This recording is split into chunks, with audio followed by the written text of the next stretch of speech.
So the weekend, wrap it up. What you been up to, fellas? Well, we had a game yesterday.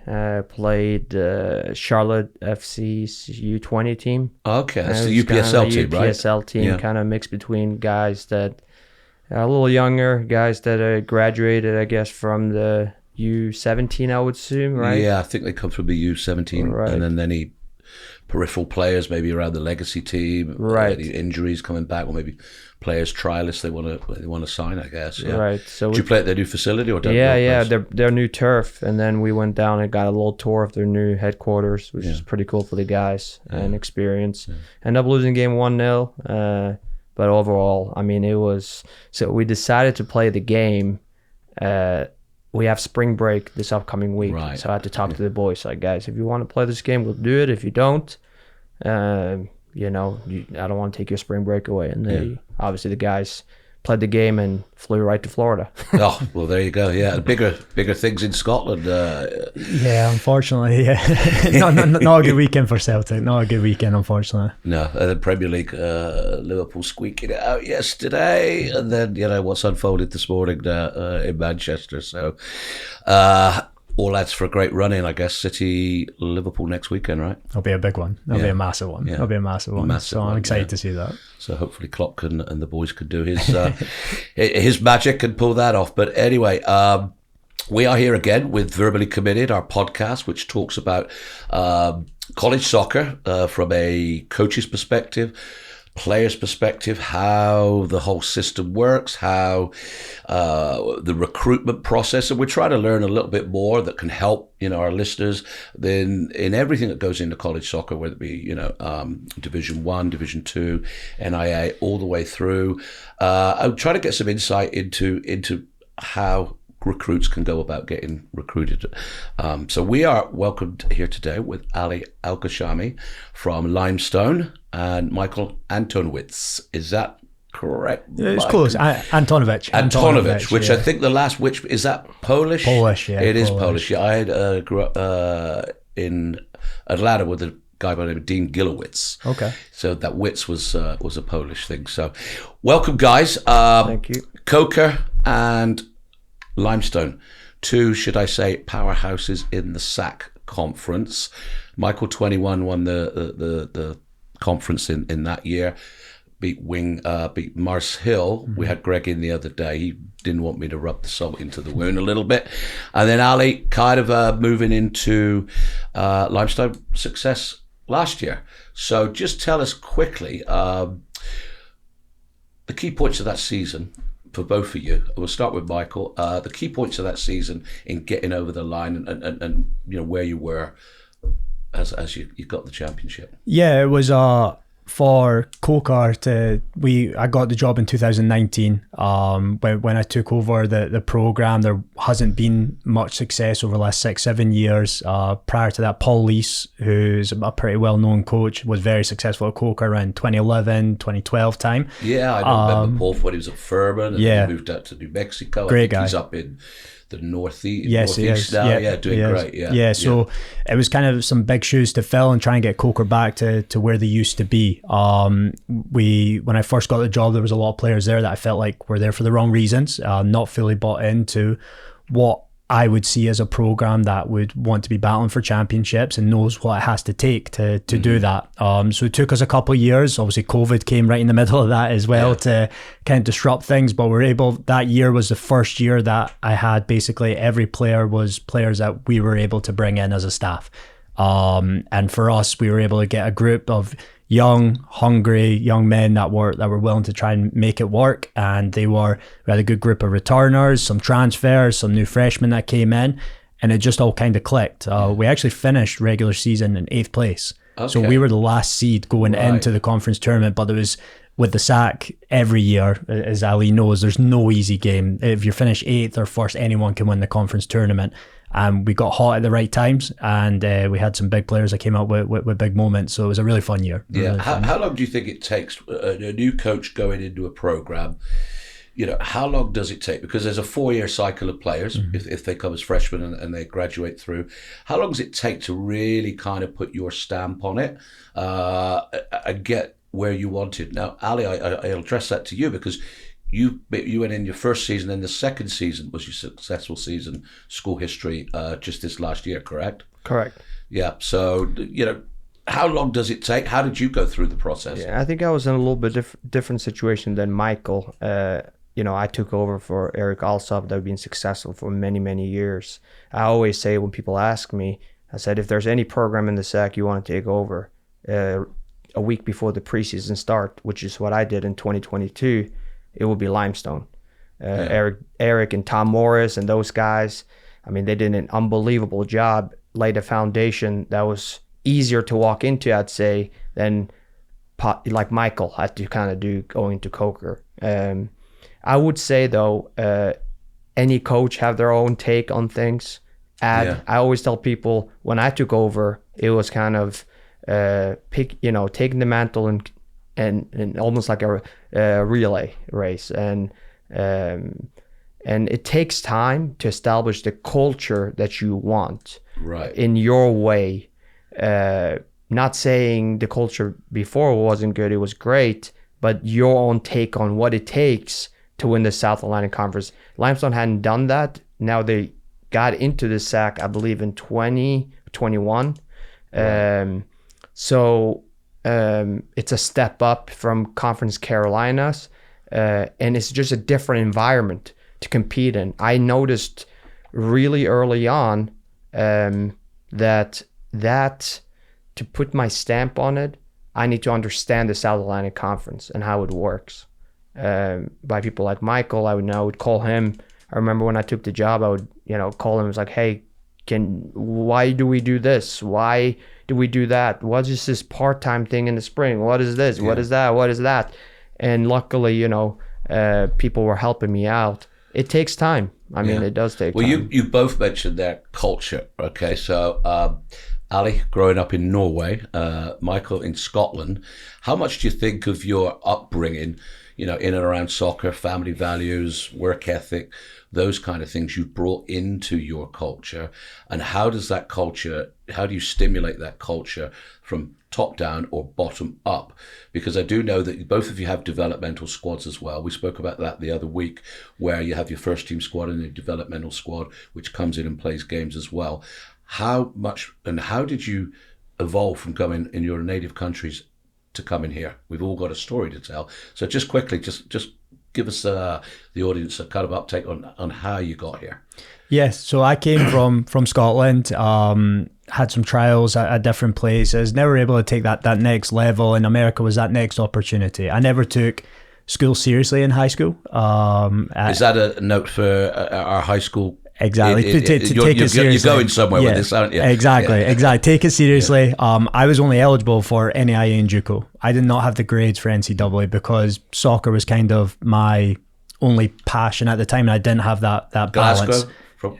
Growing up in Glasgow? Just about an hour outside Glasgow in the middle of Scotland, in Fife. Okay. The Kingdom of Fife. The Kingdom of Fife, yes, the Kingdom of Fife. So, I had soccer was the biggest thing in my life, and it's a passion, it's life. And from where we're at in Scotland, you wake up and soccer's on your mind. You go to bed and soccer's on your mind. Either you're upset about your team like Celtic not getting the result or whatever, but you just live and breathe it. And bringing that passion over to the US as a player, and then into coaching was something that I want to make it a part of our program, that we live and breathe soccer, but we also want to be the best versions of ourselves every single day, and striving for perfection and just doing the best you possibly can in every aspect and every walk of life. That in Scotland there's not many opportunities to kind of do what you love, to do it as a passion, as it is in a lot of places in Europe. So to have this platform that we have in America, where you can play the sport you love, get a degree, and now luckily for us, we have probably one of the best jobs in the world. You can't beat it. So is using everything that we brought up with the passion and love for soccer, and take that into... Well, I think when you have that passion, and I've said it for years, I've been in it a long time, is you have the passion for the sport, the camaraderie, everything that goes along with it, and teaching and seeing your finished product on the field with great performances, nurturing players, working with players.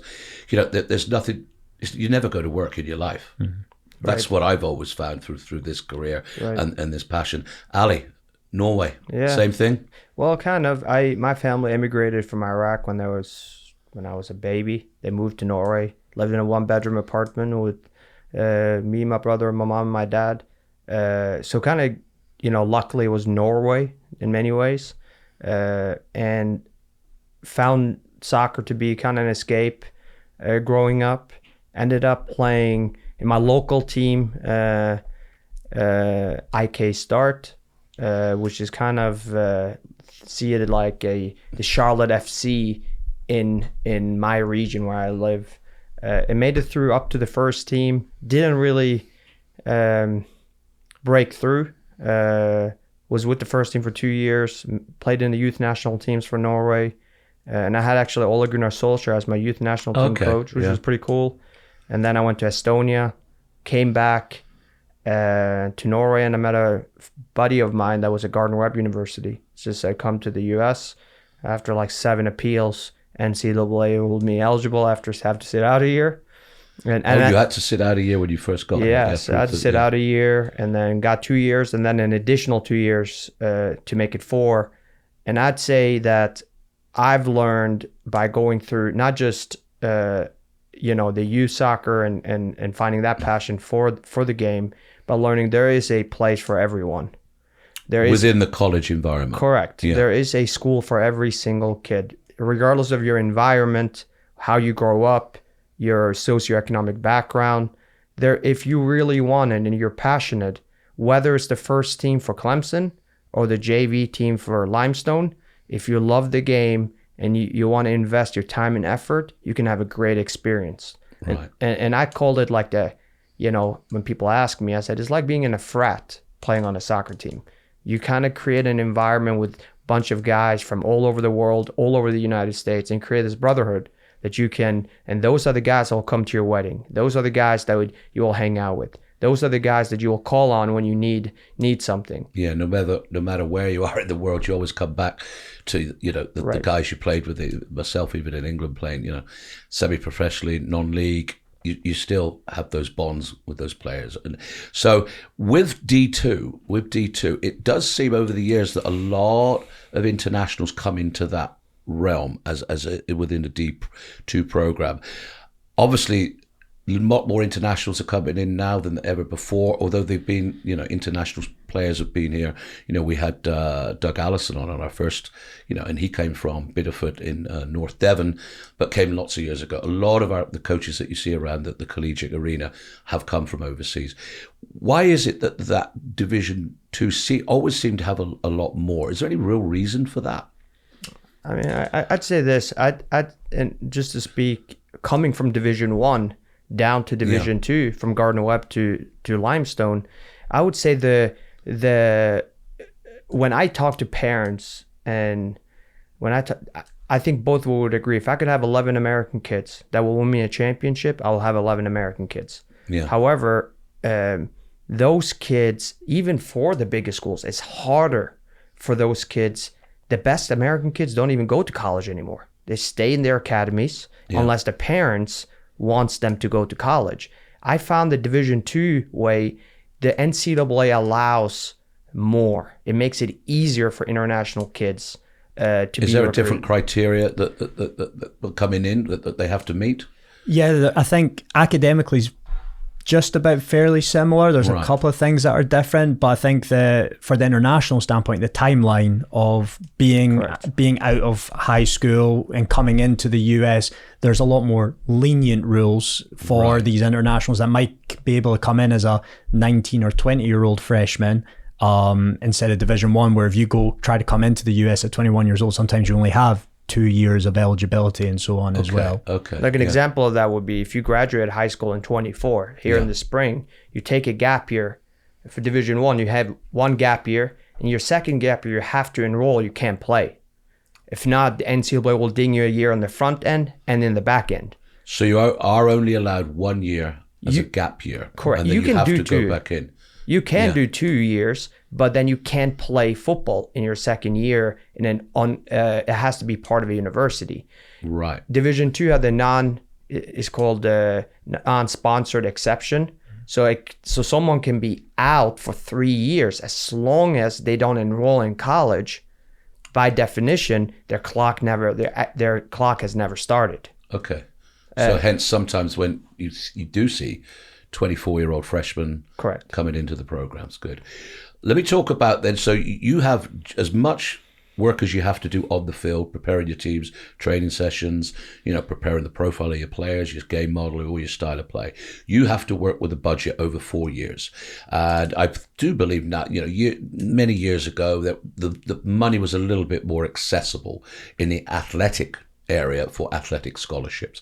I believe now that's closing down. With any school, you have academic money, athletic money, depending which school. I believe both of your schools are private. Okay, so how do you then manage your 4-year budget with you've got a player coming in and this player's on this amount, maybe he's on year to year, so he gets a little bit here, a little bit there. Maybe it's just academic money. FAFSA obviously plays into that. And I've been doing this a long time, and many years ago there was a player that kind of got annoyed because he was going to a big school and they were going to give him X amount academic, very little athletic. And he felt that was a bit of a shun. And my answer was, money's all green, right? And it doesn't really matter what it is, as long as the nut at the end of the day is where you can be and you can afford it, or if you get a really good deal, does it really matter? So how involved is that process for both of you? Yeah, it's a lot. It's like trying to solve a Rubik's Cube to try and a lot of moving pieces. Exactly, it's a lot of moving pieces. I think for the big thing is, it's an honor and a privilege to be a part of a college soccer team. College soccer is the best 4 years of your life, whether you're getting $20,000 in athletic money or zero. Yeah. If you're wanted by that coach and you feel like it's a good fit for you, and the program feels it's a good fit for the player to come along as well, that's all that matters. The money piece, it's got to be right for you and your family from an economic standpoint, but at the same time, you got to make sure that it's the right fit for you, money or no money. College coaches are very limited in what they can do and what they can't do in regards to the soccer scholarship piece. But with us, less than 50% of our roster is on soccer scholarship.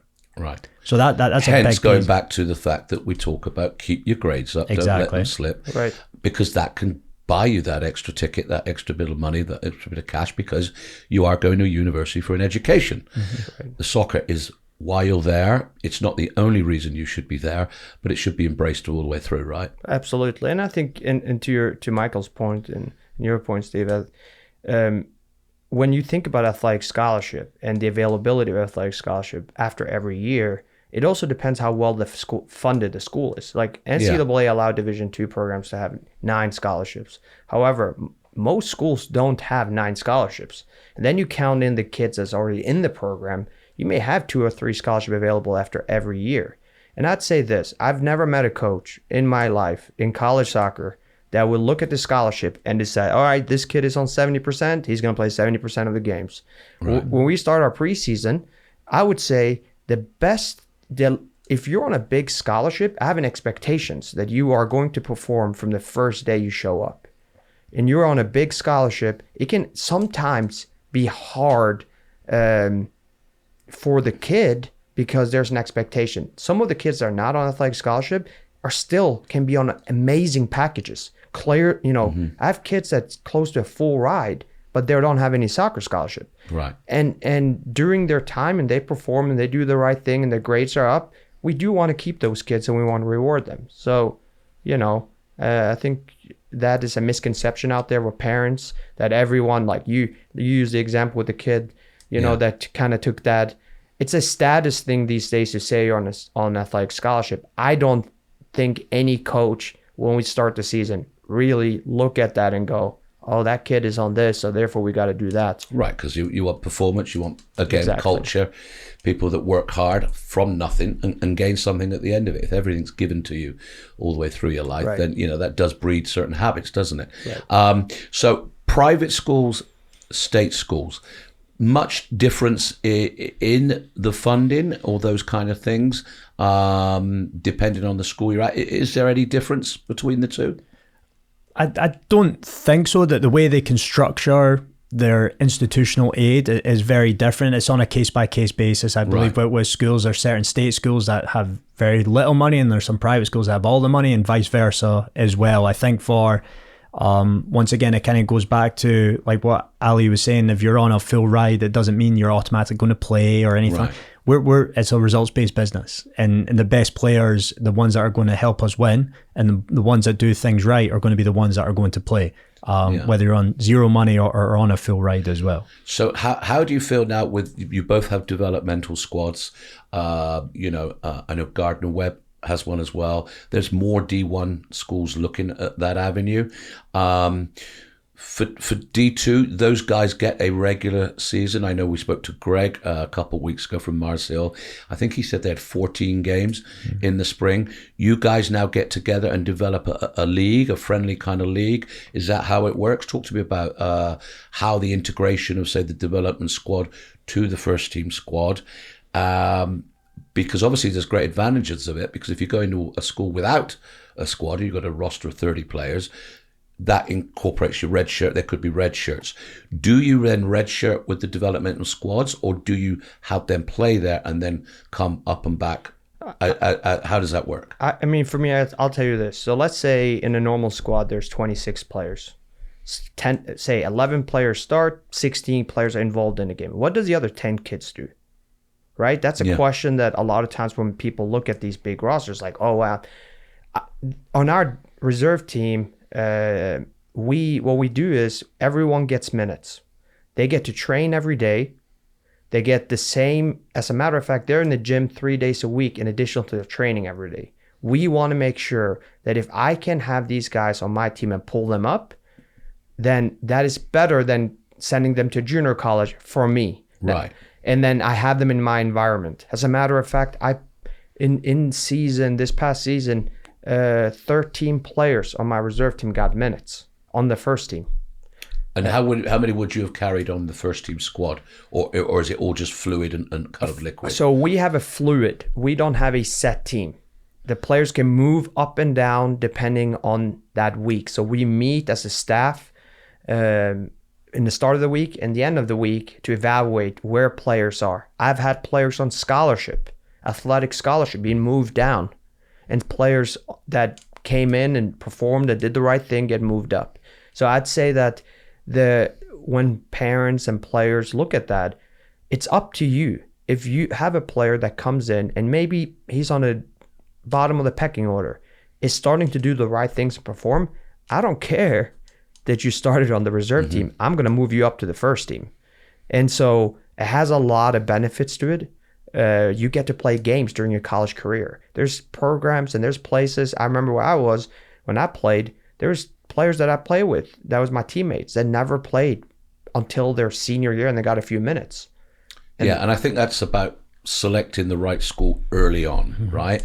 We spoke about this in other episodes, where if you're going to shoot as high as possible and you're going to go there, and you're probably going to maybe 1-2 years, possibly 2.5 years before you see the field, with the fact that the transfer portal is available now, that decision to maybe go to, in their eyes, a lesser school and then start maybe a little bit lower, keep playing, don't get disenchanted with the game, and then at a point when maybe they can move up, they could move into, certainly what they believe is a higher program, a bigger program.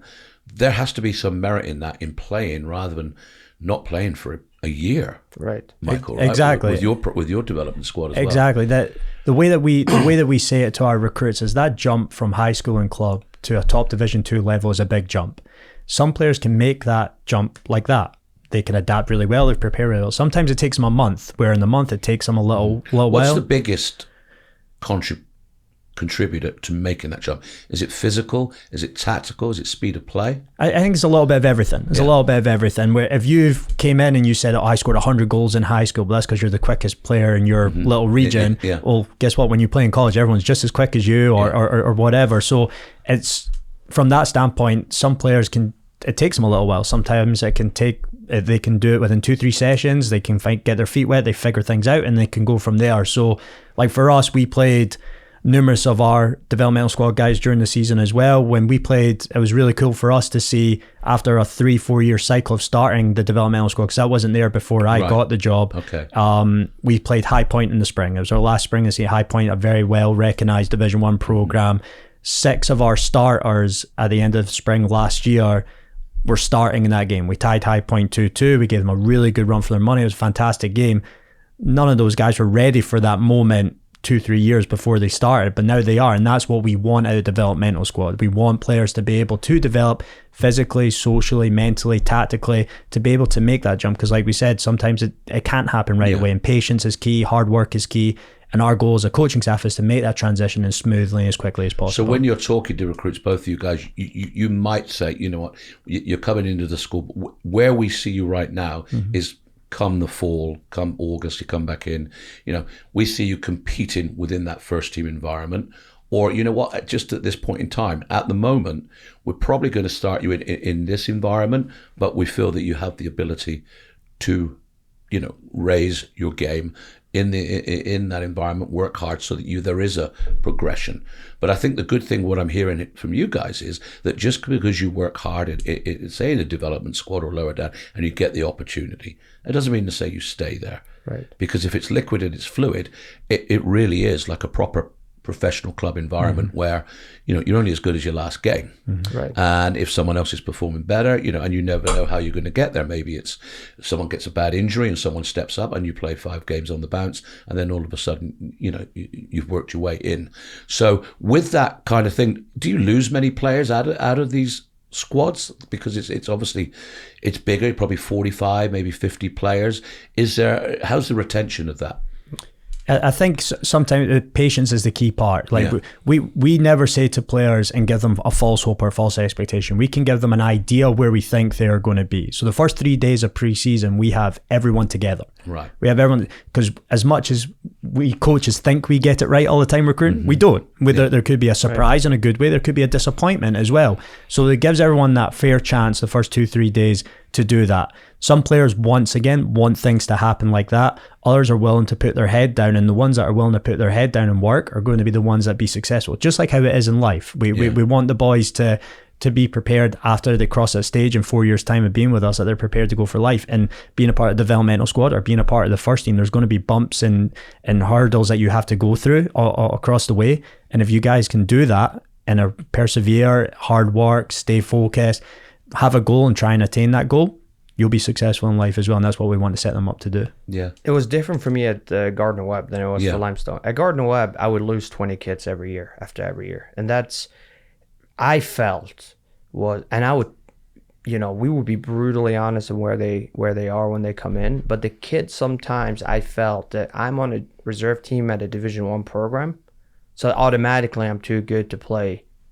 Then I'm automatically I could go play at a Division 2 program and be a starter. Right. And I saw that I would have these conversations with kids, whereas at Limestone, I came in thinking the same thing's going to happen. And we're retained, I believe only one kid left, and he didn't leave the school. He just said, I'm just going to be a normal student.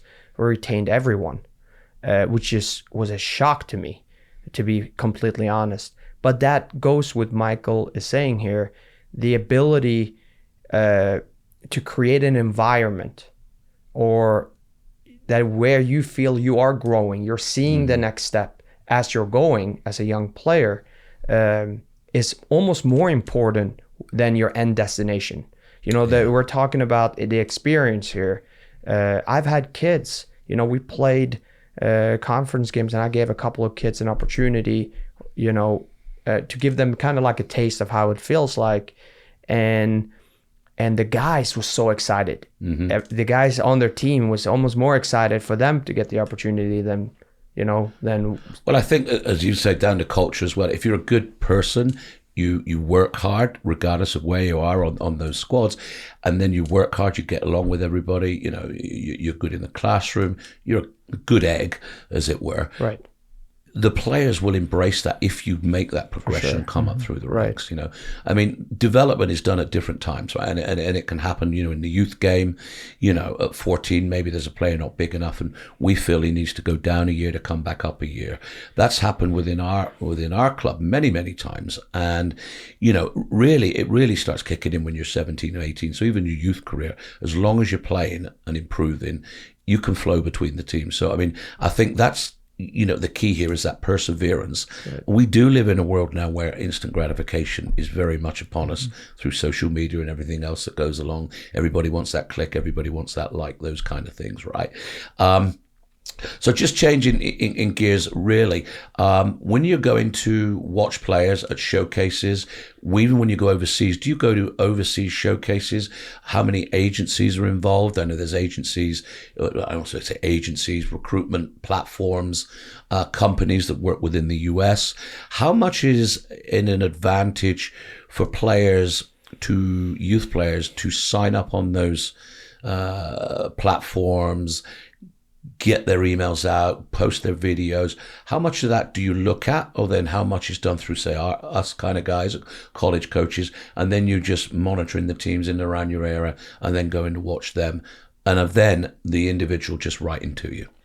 Yeah, I think that it's all to do, for me, it's all to do with networking, connections, and relationships. There's a group internationally that I trust. There's a group domestically that I trust. So I know yourself and Phil at CSA do a fantastic job where, okay, if you or Phil's reaching out to me about a player, I'm going to take that very seriously, and I'm going to try and get them on campus. I'm going to try and get to know the kid and all that kind of stuff. Blanket emails that I know are getting sent out to 50, 100 coaches or whatever, maybe just a quick name change of Coke or Limestone, whatever. Maybe we get hundreds of them on a weekly basis. Or you get the Coke, you get the Limestone one, you get the Coke. It happens.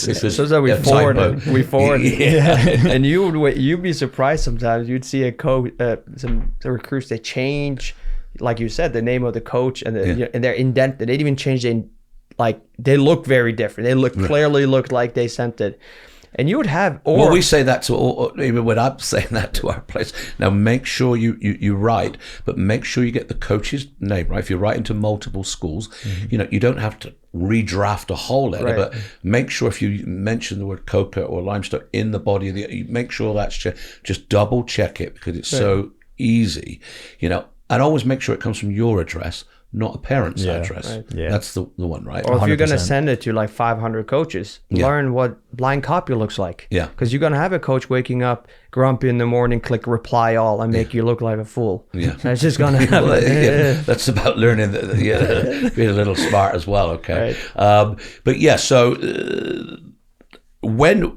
you know, and from our point of view, I know myself and Phil, if we're recommended players, we try and be candid and honest with our playing, you know, players, because we know how long that recruitment process can take, you know, because you're the college coaches, you're looking at, say, you need a right back, a number 6, a number 9.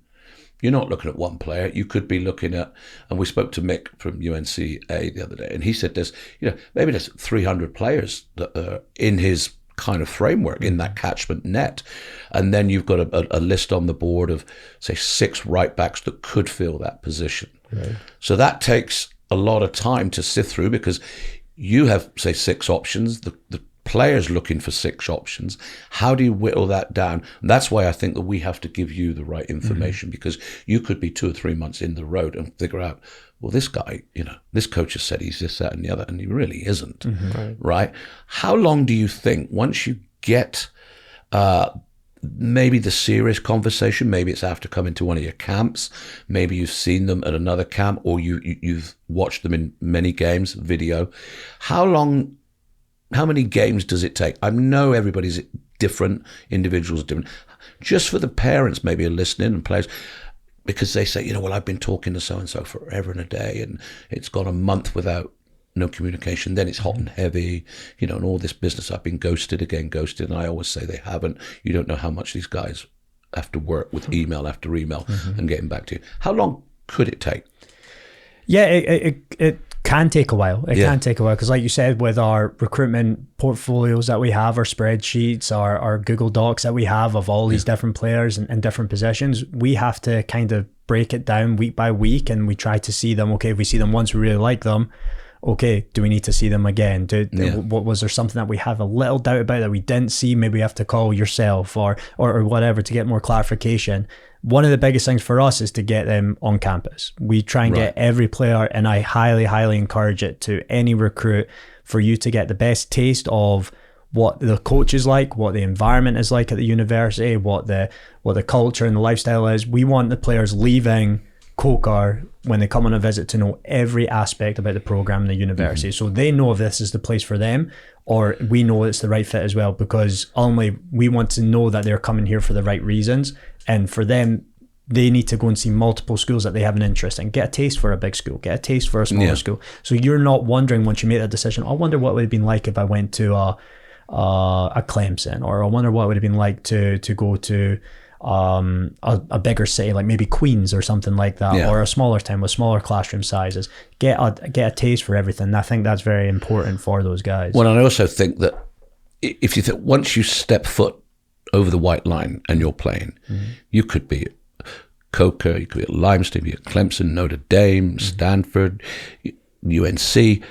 You forget all about that, because the game is the game and you're playing, right? So, and that's what it's all about, is actually, again, participating and playing, because you're going to feel good if you're playing. If you're not playing, there's so many other things that can affect you, socially, mental health, we talk about that, all those kind of things. So it's very important that, talk to me about that, Ali, and how you keep that kind of the positivity. I know you're very kind of a gregarious guy, very kind of out there, kind of energetic. How do you breed that through your groups? Yeah, I think sometimes I can feel a little bipolar on and off the field, in the sense that it's passion, right? And I think that understanding that if you want to be part of our environment, you have to be passionate. They can look a little different. My passion is having a lot of energy, but some other people may not have the same type of energy, but I want to know that you're committed to bringing something to the table, understanding that everyone is a little bit different, but there is a non-negotiable that you have to want this. You have to want to be at Limestone. It's not for everyone. No. You have to want to compete every day and be a good teammate. We talk about at Limestone, there's the hierarchy of what's important. Your belief system is number one. Whether you believe in God or you believe in some type of whatever you believe in, has to be the one that drives you. Those are your values.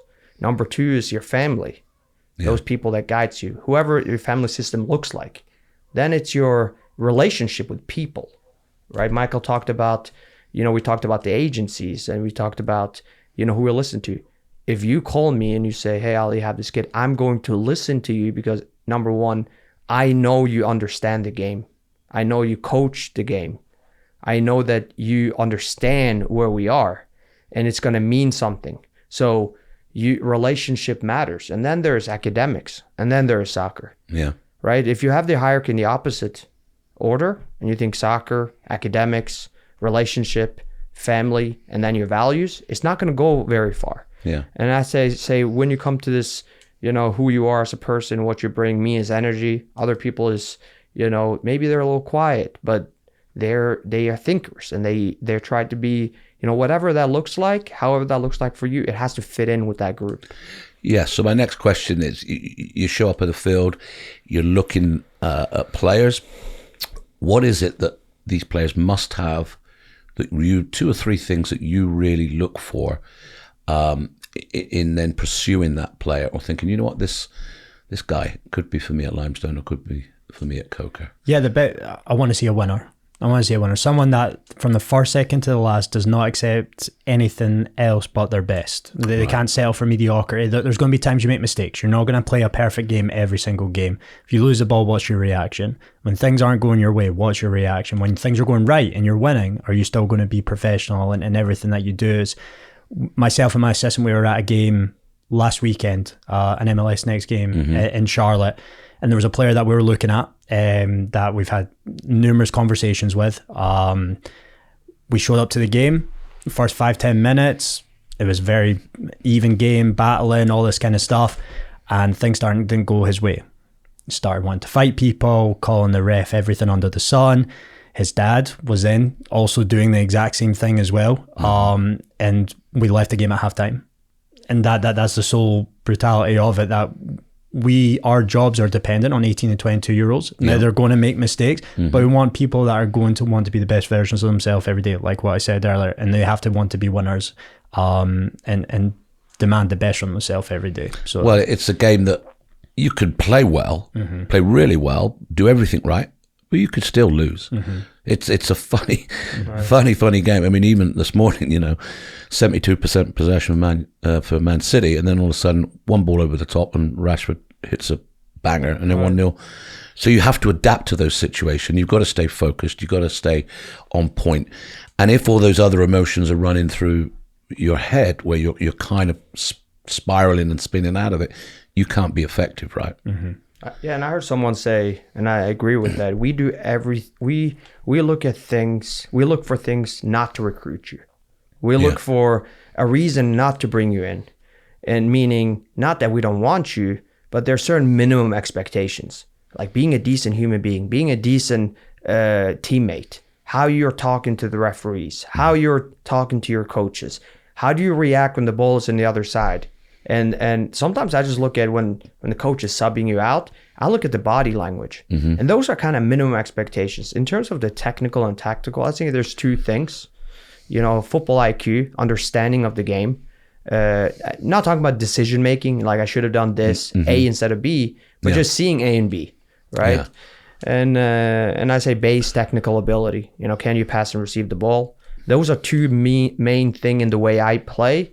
But like Michael said and you said, how do we react when we don't have the ball? I don't know statistically how much you have the ball, but I believe it's around 2 minutes each player around that. Yeah, it's not long, is it? Right? So what do you do the other 88 minutes? And what kind of person are you with your team? If those things are not in place, and I find it hard for you to play at any level of college soccer for a long period of time without having issues. Yeah, well, I think, even Tony said from South Carolina, he was watching a player that this player was really, really good technically, could twist, turn, step over, twist and turn, but never really affected the game in the grand scheme of things of the game. He looked very good individually, but can he connect A to B to C to D, and can he do it quickly, effectively, using the other players on the team? So I think it is simple. I've said on this podcast before that sometimes simplicity is genius. Right. That little one-touch ball round the corner because pressure's coming. We try and say now that if any of our players have 6 or 8 feet of pressure, make a decision so you kill that pressure instantly, rather than waiting it to get too tight and then you have to do something else, or you have to pass then to get you out of an awkward situation. Right. So use the ball quickly and wisely. Both of you guys have game models. You have the level of play, and I've watched the SAC conference and I've watched it on many occasions. The level of soccer is really, really good at that, that Division 2. I always say that a bunch of you guys within that level can be Division 1 programs. It's not kind of your fault that you're in D2 or what. It's not a promotion and relegation thing. It's where the school is, how big the school is, where it's been for many, many years, what conferences is, how big their athletic departments are, those kind of things. But the level of soccer is really, really good. And I've watched the finals here at Memorial Stadium, over at Matthews Sportsplex when you beat Mars Hill that day. Some really, really good soccer. Since you were playing here, how much has it improved? I wouldn't have played. I wouldn't have played on my team. I wouldn't have played on my team, and it was it's fun to be a part of. But we want to recruit boys that want to play at that next level, even though they might not have the capabilities to do it there now. But if they have that mindset that they want to push and be the best that they possibly can be, it's a fun environment for us coaches to be around. You can see the level in the SAC that it's the smallest of margins can change a game. The smallest margin. In a lot of conferences, you can see games where you see teams beating teams 6-0, 8-0, 7-0, whatever. It'd be nice from time to time to have that in our conference. Well, it's nice to have that week which, yeah, exactly. But you're not, But we don't get that. We don't get that. And as a player, that's what you want. Because that drives the best out of your players. And as coaches, that's what we want as well, because we get to be challenged every day by great coaching staff that are in our conference, and the quality of play that's in our league as well. I had a huge stigma around that when I came from Gardner Webb down to the SAC, and I was shocked. I tell you this, I would love to see this top 8 SAC teams, you know, in my past conference, but in other conferences, how they do, it'd be very surprised. And me coming down and being like, oh, holy crap, this level is high. Yeah. These guys are, and some of these guys, not for their own fault, they just weren't Division I eligible. You know, they are, you know, they are top. Some of them could have gone and played in the ACC and just couldn't get in. There was other circumstances of why they're not there. So to say, you know, and I'm trying to educate, right? You know, I had to educate myself coming down. Right. Coming down. Being at Division II, and people don't realize a lot of times we're in soccer programs a little different than I'd say football and basketball and baseball. The reason they're Division II maybe is because of football, baseball, and basketball, like the school itself, athletic department. You know, to contrary to what many people believe, most athletic departments, you know, soccer maybe not the sport that they, you know, that drives their university forward, but it may be their best program on campus. So understanding that for me has helped me open my mind for, you know, like there's D3 schools and JUCOs that I probably won't play because they're so good. And there is a fit for people regardless of, you know, where your buddy went to Chapel Hill, but you're like, oh man, I want to go to Chapel Hill. I want to put that little flag in my yard, you know? Yeah. Right. But that kid may quit soccer after 2 years because he didn't play. So I'd say that the level at SAC, I mean, I remember playing Michael in the fall. You know, that game was, I mean, it was a nail biter the whole game. It was a tight game, kind of gone both ways.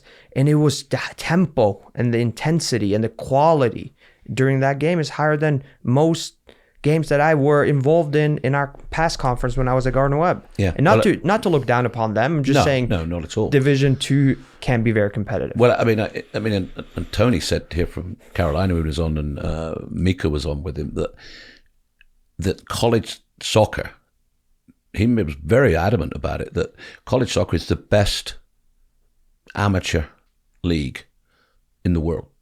He thinks that college soccer in the United States is of the best, highest level facilities, everything as an amateur sport, which it is one of the highest level sports, you know, across the globe. For sure. I mean, because it is, you know, it's populated with players from all around the globe. And I think that's what's a great thing about it. American kids, yes, you know, having 2 boys that grew up here, of course we want them to go into a collegiate environment, but we also want them to go into an international environment for different cultures and to learn about each other and to have fun and the banter and everything that goes along with this sport, because it's fantastic when you're winning.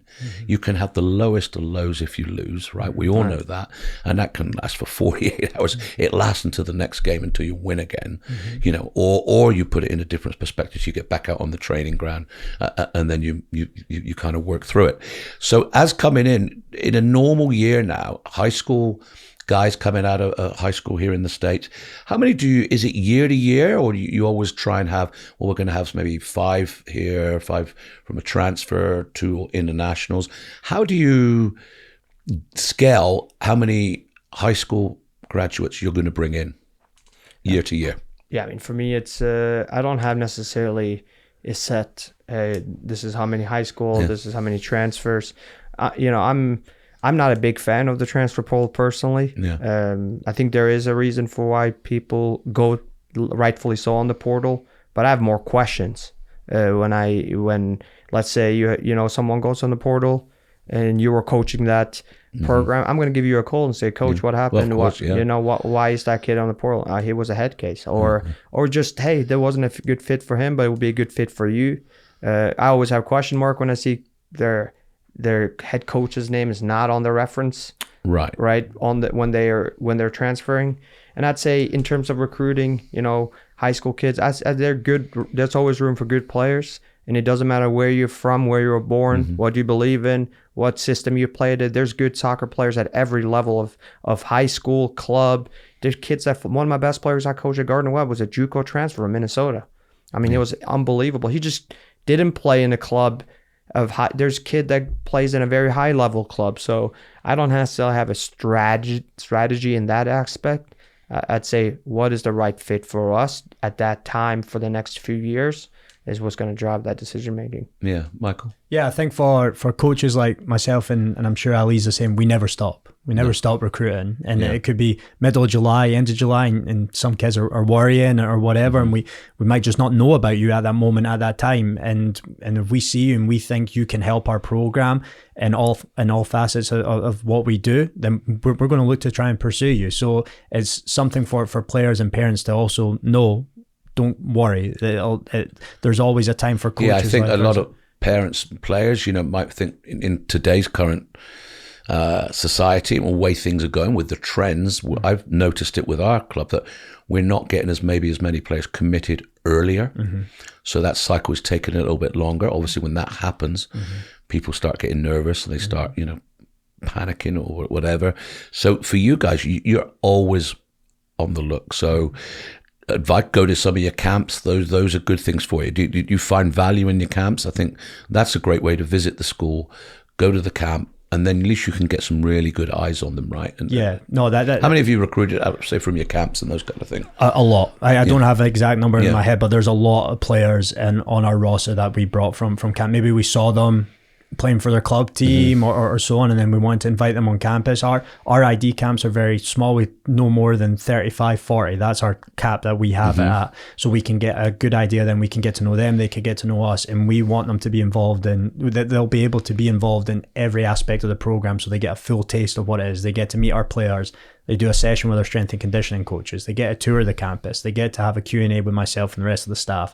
Right. They get to see what a training session's like and how we operate from warm up all the way to the cool down at the end. And then games, our coaching points, we will ask demands of them saying, this game, we want you to try this. We want you to try that. Then how coachable are you? So when they leave, we have a much better understanding of you as a player, and you have a full understanding as us as a program. So then hopefully once you leave, and if there's an interest on us and an interest in you, you don't have any more questions. You fully are bought into who we are and what we are as a program. So the ID camps, I think, are a fantastic opportunity to get an idea of the program itself. Yeah.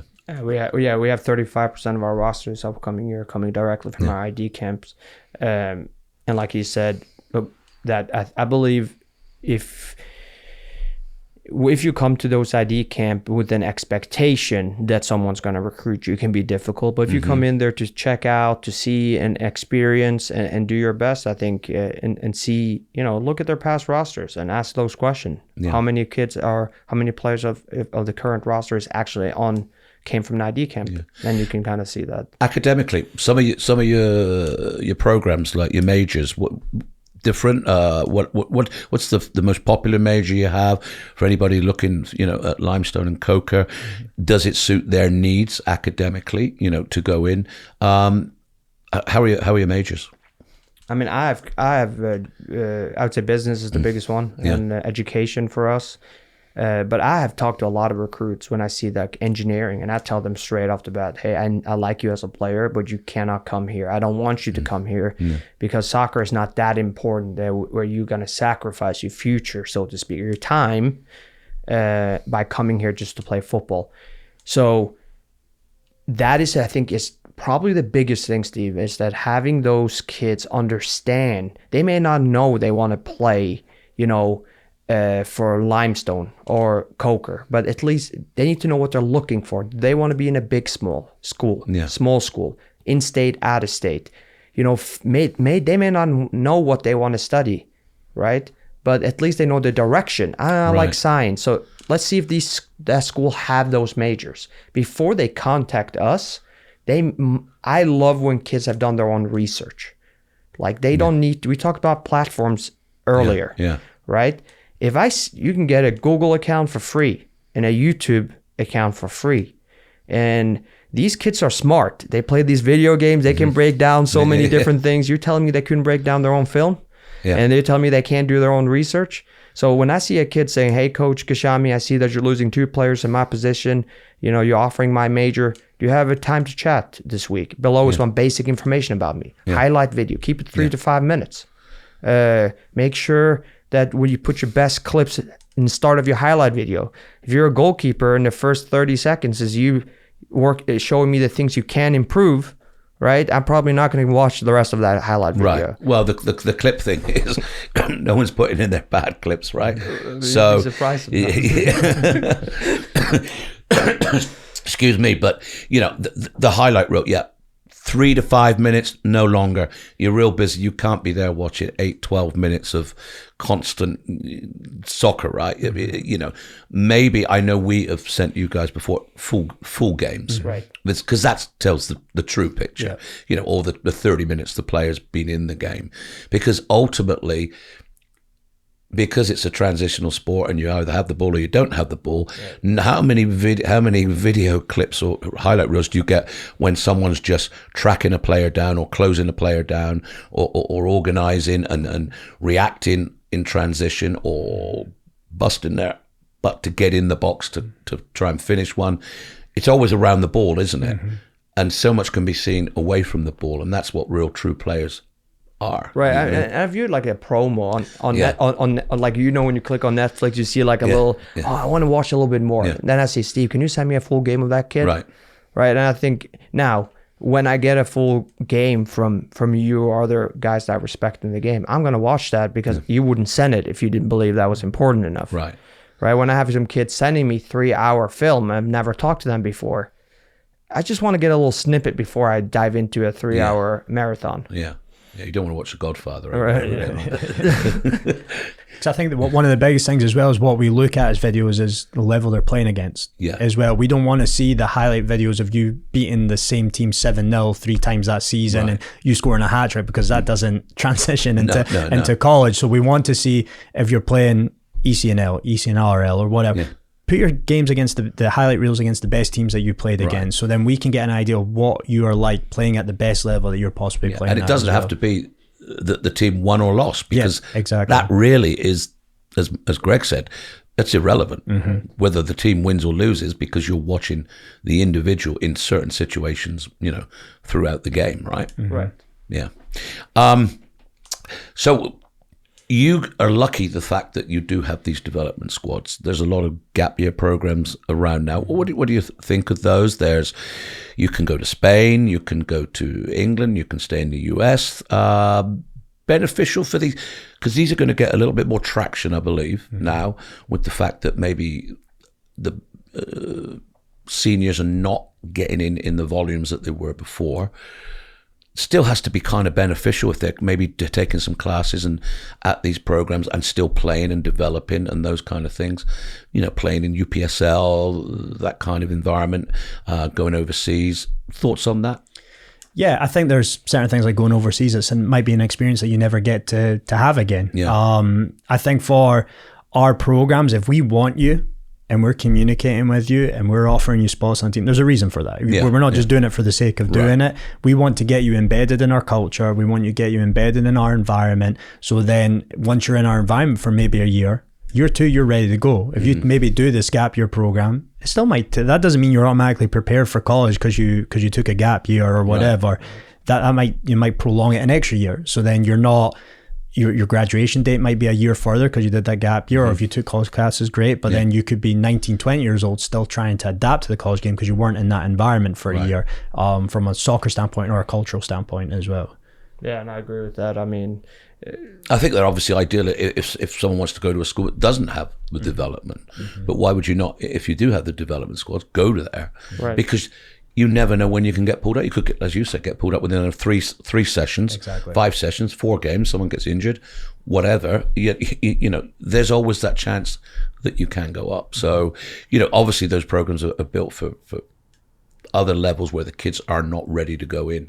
But with so many more developmental squads, would it be a good idea that every college kind of worked in this and you had like a first and a reserve team? Is that something that you guys can, within your program, how many, say, colleges within the SAC have developmental programs?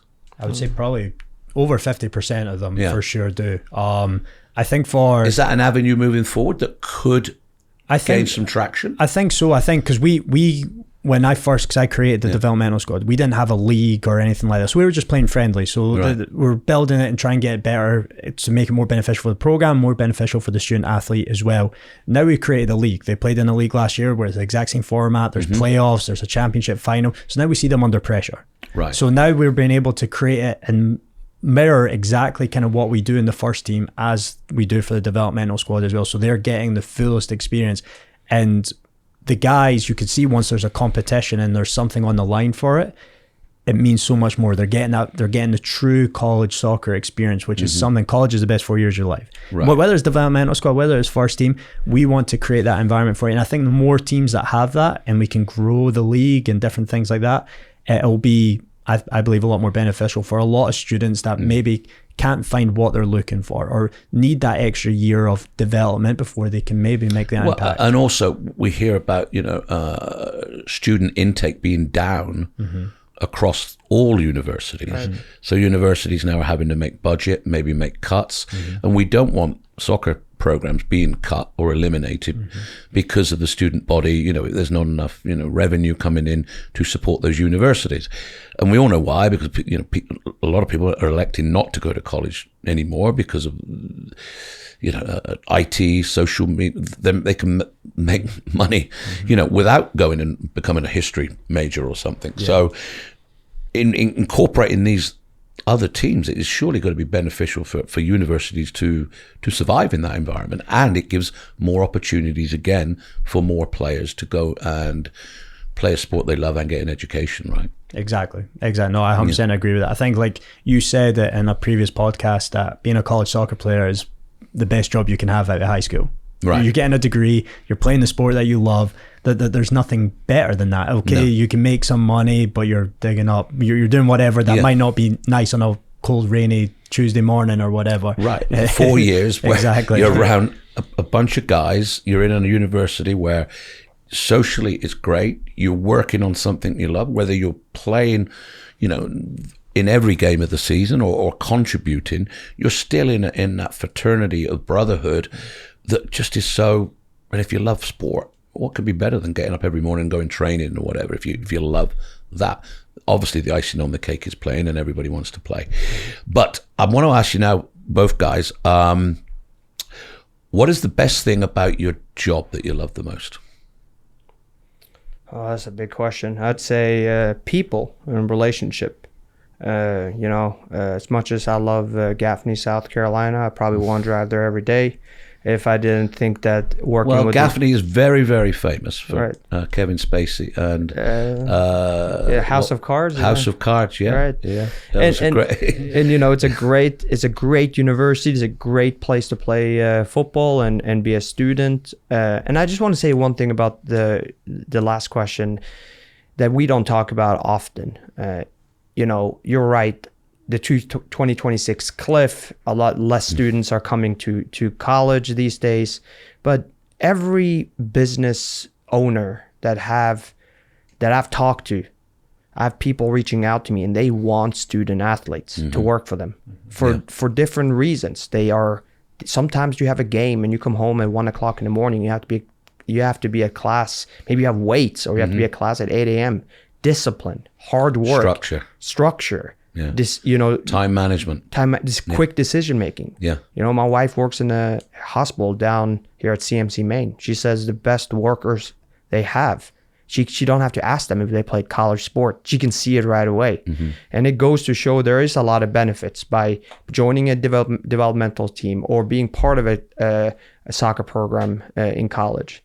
Now, in terms of what you're saying, it's people. I think anything that we do, if you're working in some type of coach and you do it because you would like working with people. Yeah. You're not going to be in our environment a millionaire necessarily being a soccer coach, but you got to have an impact on young people and see them grow. That's what gives it. There's no championship in the world, not even the last year. And when we went far and made it to the Elite Eight, what made me really happy was seeing some of these young kids and seeing their faces and seeing them being part of it. That gave me everything. Yeah. I couldn't agree anymore. Michael, so what has been a head coach actually taught you about yourself? A lot. It's taught me a lot. I was 24 years old when I got the head coach job at Kokar.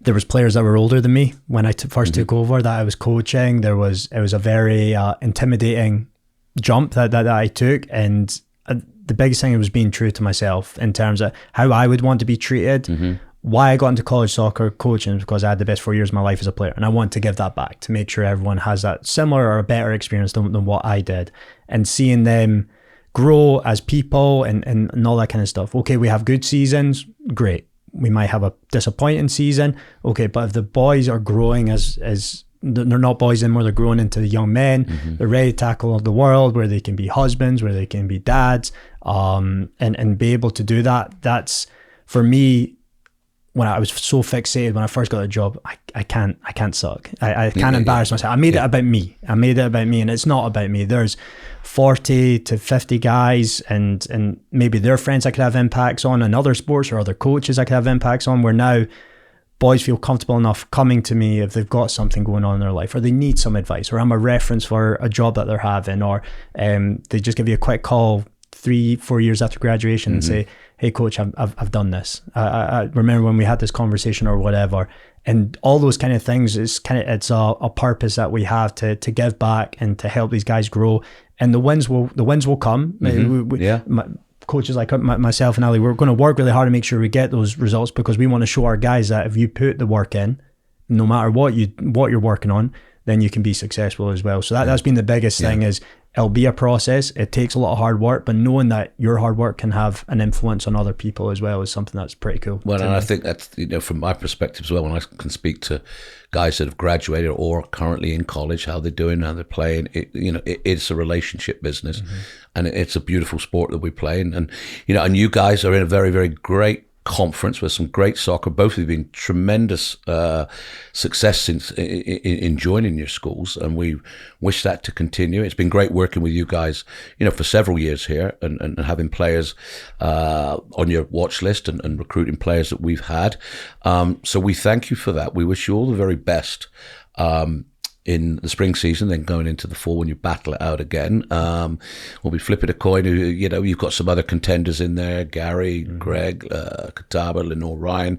So it's a tough conference. But I want to thank you for coming in. But I want you to end this. We always end this with your advice to a player once he is verbally committed to your program. Yeah, I think that the work starts right away. You've achieved what you want to achieve in terms of signing for a school you really want to sign for. You're happy, you're excited.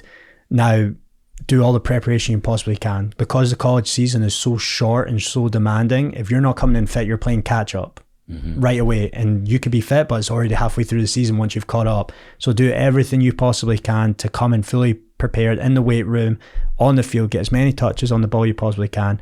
But know that you're going to come in and have the best 4 years of life. Enjoy it. Embrace every single second of it, because you're not going to play soccer forever. No. And that's why we do what we do now, because this is the closest we can get to playing soccer is doing it.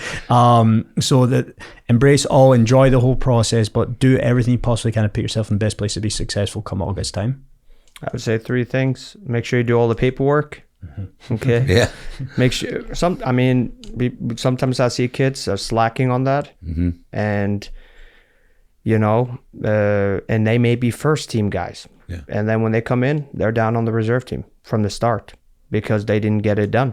So sometimes they're so late with some of the paperwork that they can't practice. So making sure that they get that tells you something about someone. Even in your job, when you ask some kids for something and you see they're slacking, it tells you something about them. So making sure they get all the boring stuff out of the way. And make sure you, like Coach was saying here, stay connected. Show up, do the work every day, but come to the games in the spring if you can. Right? Make sure you're starting to get involved. Open houses, schools have these open days you can show up. Get familiar with the environment that you're going to be at. And I'd say this, and this is probably the last thing. Be careful what you put on social media. That can get people in a lot of trouble. Right. Thing on there, right. Just exactly. Like moving into our social media teams, and they follow you, and then sometimes they come back to me and said, have you looked at what that kid has. And you know, so I'm not going to go into that whole thing. But we could all enjoy ourselves, but we have to keep right. within the boundaries, right? Guys, I tell you what, it's been a pleasure you coming in. I wish you all the best again. Thank you, Ali, Limestone, Thank you Michael, very much. Coker, and have a great season. Thanks a lot, boys. Thank you for having me. Appreciate it. Thanks for having us.